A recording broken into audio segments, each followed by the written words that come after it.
Hello বন্ধুরা, আজকে আমি নিয়ে আসলাম আবারও নতুন একটি গল্প যা শুনলে আপনারা হাতের কাজ করতে বাধ্য হবেন। তো হাতের কাছে টিস্যু নিয়ে বসে পড়ুন। বিশেষ অনুরোধ, আপনারা প্রত্যেকেই আমার গল্প শুনেন কিন্তু চ্যানেলটি সাবস্ক্রাইব করেন না, তো অবশ্যই চ্যানেলটিকে সাবস্ক্রাইব করুন এবং গল্পে মনোযোগ দিন। তো শুরু করলাম গল্পটি। আমি আমার শিক্ষিকার আদর্শ ছাত্র ছিলাম। তার এক কথায় সব কাজ করে দিতাম। একদিন তিনি আমাকে তার বাসায় নিয়ে গেলেন। তখন তার হাত পা ব্যথা করছিল, তাই আমি তার পায়ের ম্যাসাজ করতে শুরু করলাম। হঠাৎ করে তিনি আমার হাত ধরে তার বুকে রাখলেন। বন্ধুরা, আজকের গল্পে আপনাদের সবাইকে স্বাগতম। এই গল্পটি একজন ছেলের কাহিনী। কলেজের শেষ বছর আমার জন্য এতটা সৌভাগ্য নিয়ে আসবে তা আমি কখনো কল্পনা করিনি। কলেজের সবচেয়ে সুন্দর শিক্ষিকা আমার প্রেমে পড়লেন এবং কিছুদিনের মধ্যেই আমাকে এমন স্বর্গীয় সুখ দিলেন যা আমি কখনো ভাবিনি। আমার নাম অর্জুন। আমি আমার পড়াশোনার জন্য হোস্টেলে থাকতাম। আমার বাড়ির আর্থিক অবস্থা খুব একটা ভালো ছিল না, তাই আমি যে কলেজে পড়তাম সেই কলেজের হোস্টেলেই থাকতাম। আমি ছিলাম খুবই মেধাবী এবং খেলাধুলায় ভালো ছিলাম। আমার একটি ভালো পরিচিতি গড়ে উঠেছিল যা আমি আমার ভালো অভ্যেসের মাধ্যমে অর্জন করেছিলাম। যেমন আমরা পরিচিত হয়ে উঠি, তেমনই আমাদের শত্রুও বেড়ে যায়। আমার সাথেও এমনটাই হয়েছিল।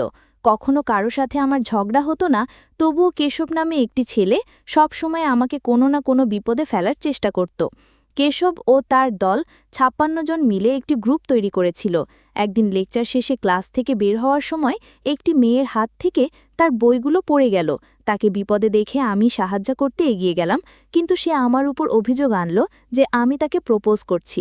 আমার শিক্ষিকা সেখানে ছিলেন এবং সেই মেয়ে শিক্ষিকার সামনে মিথ্যে অভিযোগ করল। এ কারণে আমাকে হোস্টেল থেকে বের করে দেওয়া যেতে পারত, কিন্তু আমার শিক্ষিকা আমার পক্ষে কথা বললেন এবং সেই মেয়েটিকে ভালো করে বকাঝকা করলেন। শিক্ষিকা বললেন, তুমি মেয়ে তাই তোমার মিথ্যে সহ্য করা হবে না। এমন কিছু করার সাহস আজ থেকে আমার সামনে নিও না। শিক্ষিকা মেয়েটিকে একটি ভালো শিক্ষা দিলেন। কিছুক্ষণ পরে আমাকে শিক্ষিকার কেবিনে ডাকা হলো। এই শিক্ষিকা ৪ দিন আগে অন্য একটি হস্টেল থেকে এখানে এসেছেন। কেবিনে ঢুকে তিনি আমাকে বসতে বললেন এবং আমার নাম জিজ্ঞাসা করলেন। তিনি বললেন, অর্জুন, তোমার নামটা খুব সুন্দর। আমি এখানে নতুন এসেছি, কিন্তু তোমার সত্তা আমার খুব ভালো লেগেছে। তারপর থেকে শিক্ষিকা যে কোনো কাজ হলে আমাকে বলে দিতেন এবং আমি সব কাজ করে দিতাম। একদিন শিক্ষিকার জন্মদিনে তিনি আমাকে তার বাড়িতে দাওয়াত দিলেন।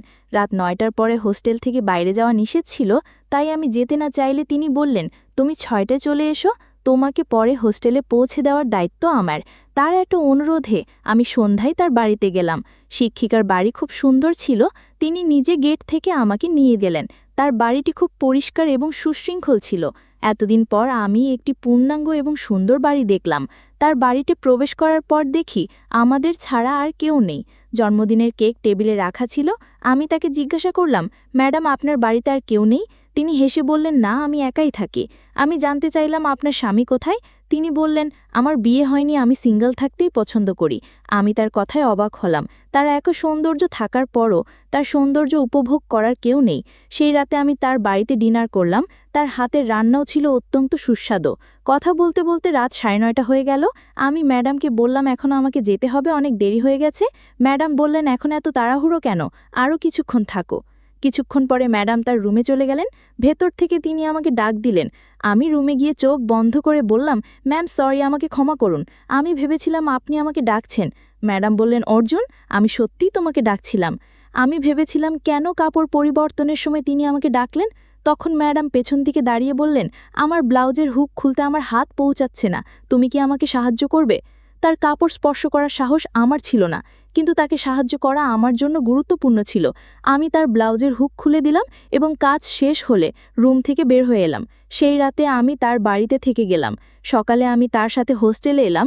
আমার সব বন্ধুরা অবাক হয়ে দেখছিল যে আমি কলেজের প্রধান শিক্ষিকার সাথে এসেছি। আমার বন্ধুরা আমাকে জিজ্ঞেস করছিল কেন আমি রাতে নিজের ঘরে ছিলাম না, কিন্তু আমি তাদের উত্তর না দিয়ে এগিয়ে গেলাম। কয়েকদিন কেটে গেল। এখন ৩ দিন হলো ম্যাডাম কলেজে আসছেন না। ৩ দিন পর তার ফোন এলো।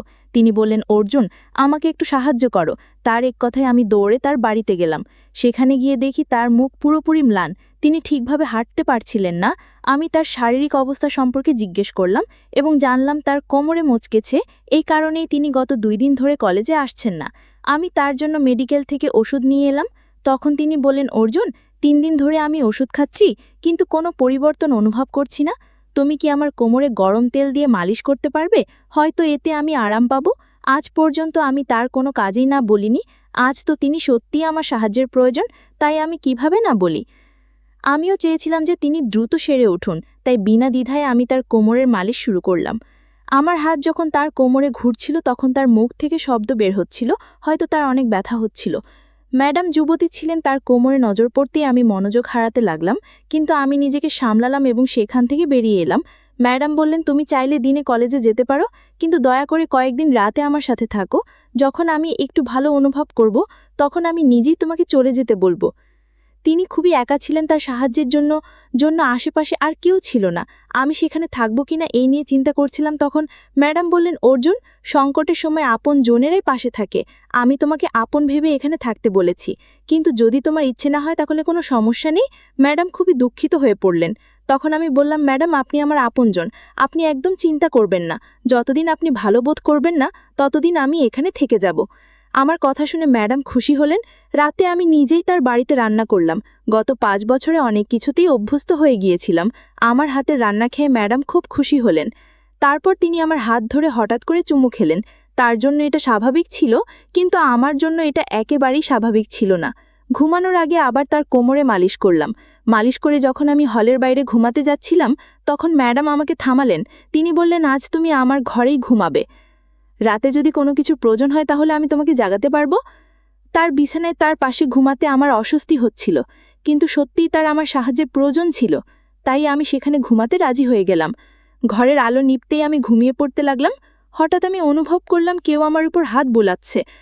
আমি চমকে উঠলাম এবং পাশের নাইট ল্যাম্পটা জ্বালালাম। আলো জ্বলতেই দেখলাম ম্যাডামের হাত আমার কোমরের কাছে দিয়ে যাচ্ছে। এটা দেখে আমি তার হাত সরিয়ে দিলাম। আমি বললাম, ম্যাডাম, এটা কি হচ্ছে? আপনি কি করছেন? তিনি বললেন, এখানে তুমি আমার ছাত্র নও আর আমি তোমার ম্যাডাম নই। তোমাকে দেখে প্রতিদিন আমার তোমার কাছে আসার ইচ্ছে হয়, কিন্তু তুমি এই সুন্দর শরীর থেকে সবসময় সরে থাকো। তুমি পুরুষ নও কি? আমি বললাম, ম্যাডাম, আপনি আমার উপর সন্দেহ করবেন না, আমি পুরুষই, কিন্তু আমি কখনো আপনাকে সেই দৃষ্টিতে দেখিনি। এতে তিনি বললেন, আমি সন্দেহ করি তুমি পুরুষ নও, তোমাকে তা প্রমাণ করতে হবে, তারপরেই আমি মানব যে তুমি পুরুষ। ম্যাডাম আমাকে উত্তেজিত করছিলেন যাতে আমি তার সাথে সময় কাটাই, কিন্তু আমি তা করব না। আমি স্পষ্টভাবে না বললাম। তখন তিনি রেগে গিয়ে তার ঘর থেকে বেরিয়ে গেলেন। বাইরে যাওয়ার কিছুক্ষণ পরেই তার চিৎকার শোনা গেল। আমি বাইরে গিয়ে দেখতে লাগলাম তার ঘরের অন্য দিক থেকে আওয়াজ আসছিল। ম্যাডাম ভিতরে কি করছিলেন এটা আমার বুঝতে পারছিলাম না। 20 মিনিট পরে তিনি সেই ঘর থেকে বেরিয়ে এলেন। বের হওয়ার সময়ও ক্লান্ত দেখাচ্ছিল। আমি তাকে মানা করেছিলাম, তাই তিনি রেগেছিলেন। আমি তার বর্তমান অবস্থা দেখে তার কাছে গেলাম। আমি বললাম, ম্যাডাম, আমি আপনাকে এতটাই পছন্দ করি যে আপনি আমার প্রেমের পরীক্ষা পাশ করেছেন। এখন আমার পরীক্ষা দেওয়ার পালা। এটা বলে আমি তাকে 2 হাতে তুলে নিলাম এবং তার ঘরে নিয়ে গেলাম। আমি এত কাছে ছিলাম যে তার চোখে এক আলাদা আলো দেখলাম। ঘরে গিয়ে তাকে বিছানায় শুইয়ে দিলাম এবং নিজেও তার পাশে শুয়ে পড়লাম। তিনি আমার গলায় হাত দিলেন এবং আমরা একে অপরের অনেক কাছাকাছি চলে এলাম। ম্যাডাম আর সহ্য করতে পারছিলেন না। তিনি আমাকে চুমু খেতে শুরু করলেন। তখন আমি বললাম, ম্যাডাম, একটু ধীরে, আপনার সামনে আমি এখনো ছোট। বলতে বলতে আমি আরও কাছে চলে এলাম। যখন আমি পুরোপুরি কাছে গেলাম তখন তিনি চোখ বন্ধ করে ফেললেন। তিনি আমার জন্য পুরোপুরি পাগল হয়ে গিয়েছিলেন। আমি বললাম, ম্যাডাম, আপনার ক্যামেরা চালু আছে। এটা শুনতেই তিনি চোখ খুললেন এবং বললেন, অর্জুন, তুমি কি বলছো? আমি বললাম, ম্যাডাম, আমি সত্যি বলছি। আপনি আপনার প্রেমিকের সাথে মিলে আমার সাথে থাকা অবস্থায় ভিডিও তৈরি করছেন। আপনি একজন ভণ্ড শিক্ষিকা। আপনার সব সত্য আমার সামনে উদ্ঘাটিত হয়েছে। গত কয়েক মাস ধরে আপনি আমার চারপাশে ঘুরছিলেন, আমাকে কাছে ডাকছিলেন। আপনি কি ভেবেছিলেন আমি আপনাকে ভালোবাসতে শুরু করব? না, আমি আপনার জন্মদিনের কেক কেটেছিলাম। সেদিন আপনি আমার হাত ধরেছিলেন এবং তখনই আমার হৃদয়ে আপনার জন্য একটি জায়গা তৈরি হয়েছিল যে আমি আপনাকে ভালোবাসতে শুরু করেছিলাম, কিন্তু কখনো প্রকাশ করিনি। কিছুদিন আগে আপনি 3 দিন কলেজে আসেননি। আপনার চিন্তায় আমি আপনাকে দেখতে আপনার বাড়িতে গিয়েছিলাম। সেদিন আমি আমার ভালোবাসার প্রকাশ করতে চেয়েছিলাম, কিন্তু ভাগ্য কিছু অন্যরকম ছিল। সেটা আমার সামনে সব প্রকাশ করে দিয়েছে। আমি আপনার বাড়ির বাইরে একজন পুরুষের জুতা দেখেছিলাম। তখনই আমার সন্দেহ হয়েছিল, তাই আমি আপনার জানালায় উকি মেরে দেখলাম এবং আপনাকে আপনার প্রেমিকের বাহুতে দেখলাম। সেদিন আমি শুনেছিলাম আপনার পরবর্তী পরিকল্পনা। আপনি আমার সাথে শারীরিক সম্পর্ক গড়ে তোলার সময় ভিডিও তৈরি করে আমাকে ব্ল্যাকমেল করতে চেয়েছিলেন। বন্ধুরা, যদি ভিডিওটি ভালো লেগে থাকে তাহলে চ্যানেলটি সাবস্ক্রাইব করতে ভুলবেন না। ধন্যবাদ।